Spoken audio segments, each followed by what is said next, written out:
নমস্কার, আপনারা দেখছেন ওঙ্কার বাংলা। আপনাদের সঙ্গে রয়েছি আমি সৌমি। নজর রাখবো গুরুত্বপূর্ণ খবরের দিকে। কসবা বিধানসভা কেন্দ্রের গুলশান কলোনিতে রাতভর দুষ্কৃতীর তাণ্ডব।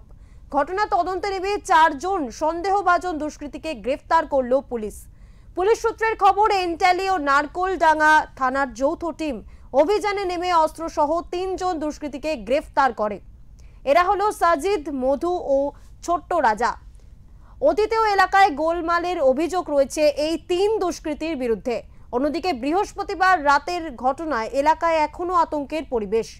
মানুষের ভয় ভীতি দূর করতে এলাকায় বসানো হয়েছে পুলিশ পিকেট। জানা গিয়েছে, বৃহস্পতিবার সন্ধ্যায় আচমকাই 2 গোষ্ঠীর মধ্যে সংঘর্ষ বাধে। শুরু হয় গোলাগুলি। আতঙ্কিত হয়ে স্থানীয়রা দোকানপাট বন্ধ করে দেন। ঘরের দরজা জানলায় ছিটকানি লাগান এলাকাবাসীরা।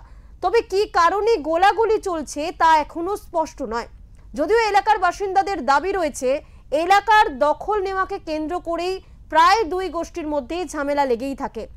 বৃহস্পতিবার উত্তেজনা চরমে ওঠে। কেউ কেউ আবার দাবি করেছেন তৃণমূলের 2 গোষ্ঠীর মধ্যে সংঘর্ষ বাধে। বৃহস্পতিবারের ঘটনায় এখনো পর্যন্ত কোনো হতাহতের খবর মেলেনি।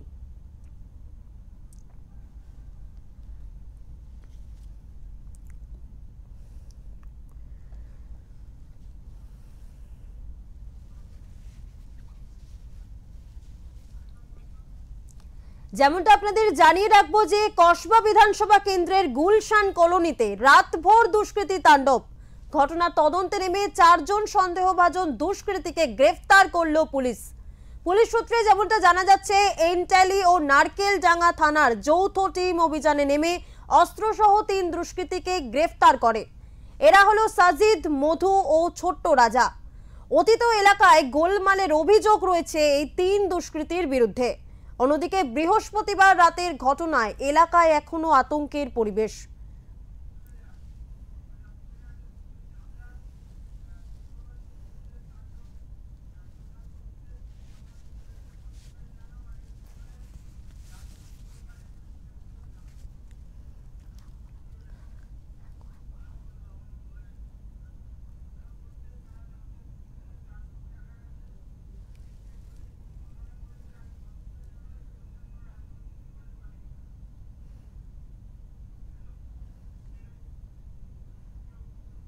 এই মুহূর্তে আমাদের সঙ্গে রয়েছে আমাদের প্রতিনিধি বিশ্বজিৎ হালদার। বিশ্বজিৎ, গুলশান কলোনিতে দুষ্কৃতীদের তাণ্ডব, কি কারণে এরকম তাণ্ডব হচ্ছে? এর পেছনে কি কোনো রাজনৈতিক মদত রয়েছে, কি জানা যাচ্ছে? সৌমি, দেখো, প্রথমে গুলশান কলোনির যে আজকে যে ঘটনাটা সামনে আসছে, কালকে রাতে যে ঘটনা ঘটেছে, আমরা যদি এই যে পরিস্থিতি তৈরি হলো কেন সেটা যদি বুঝতে চাই, তাহলে একটু পিছনে ফেরত যেতে হবে। তোমার মনে থাকবে যে কাউন্সিলর সুশান্ত ঘোষ, তার অনুগামীদের বাড়ি লক্ষ্য করে বোমা ছোড়ার অভিযোগ এসেছিল। সুশান্ত ঘোষকে নিশানা করা হয়েছিল, এই বিষয়টা মনে থাকবে। এই যে ঘটনাটা সামনে ছিল, সুশান্ত ঘোষকে দুষ্কৃতীদের যে আক্রমণ করা, ওই ঘটনার সঙ্গে কিন্তু আজকে বা কালকে রাতে যে ঘটনা ঘটেছে গুলশান কলোনিতে, ঘটনার যোগ রয়েছে বলে অনেকে মনে করছেন। ইতিমধ্যেই কিন্তু 3 জনকে পুলিশ গ্রেফতার করেছে এবং তাদের বিরুদ্ধে অস্ত্র আইন রুজু করা হয়েছে। তোমাকে জানিয়ে রাখি যে দেখো, এই গুলশান কলোনিতে বিজেপির যেটা অভিযোগ, তারা বারবার যেটা অভিযোগ করছে যে গুলশান কলোনিতে অ্যাকচুয়ালি এই যে বেআইনি যে সিন্ডিকেট রয়েছে, মানে এই যে প্রমোটিং এ, সেটা কিন্তু একটা চক্র রয়েছে। এবং সেই সঙ্গে ওখানে যে অটো স্ট্যান্ড, সেই অটো স্ট্যান্ড কার দখলে থাকবে, বা গুলশান কলোনি বা এই যে এলাকা কসবা এলাকায়, এই কসবা এলাকায় এই যে বেআইনি যে বিল্ডিং গুলো হচ্ছে, তার যে কমিশন কারা নেবে, কোন গোষ্ঠীর হাতে থাকবে। এবং সেই সঙ্গে তুমি জানো যে বিজেপির পক্ষ থেকে বারবার অভিযোগ করা হয় যে গুলশান কলোনিতে তৃণমূলের মদতে প্রচুর রোহিঙ্গা বাস করছে, সেখানে রয়েছে এবং তারা অনেক বেসামাজিক অসামাজিক কাজে তারা জড়িয়ে পড়ছে, বিজেপির যেটা অভিযোগ। কিন্তু কালকে রাতে যেটা ঘটেছে, এখানে যেটা জানা যাচ্ছে সূত্র মারফত আমরা জানতে পারছি যে তৃণমূল রাজ্যের শাসক দল তৃণমূল কংগ্রেসের 2 গোষ্ঠীর মধ্যে কিন্তু এই এলাকা দখলের লড়াই ছিল। এবং তুমি জানো যে গুলশান কলোনির যে ত্রাস, সেই যে অভিযুক্ত যারা, তারা কিন্তু এখনো কিন্তু বাইরে রয়েছে, পুলিশের জালে ধরা পড়েনি। তারা শাসক ঘনিষ্ঠ বলেই কিন্তু তারা এই ছাড় পাচ্ছেন, এটা কিন্তু বিজেপি বারবার অভিযোগ করছে। এবং কালকের যে ঘটনাটা ঘটেছে, সেই ঘটনা কিন্তু অবশ্যই করে তীব্র নিন্দা জানিয়েছে বিজেপি।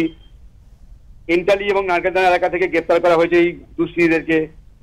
তাদের কাছে যে অস্ত্র ছিল সেই অস্ত্রগুলোও তো পুলিশ বাজেয়াপ্ত করেছে, 7mm পিস্তল এবং কার্তুজও উদ্ধার হয়েছে, পুলিশ তাদের কাছে উদ্ধার করেছে।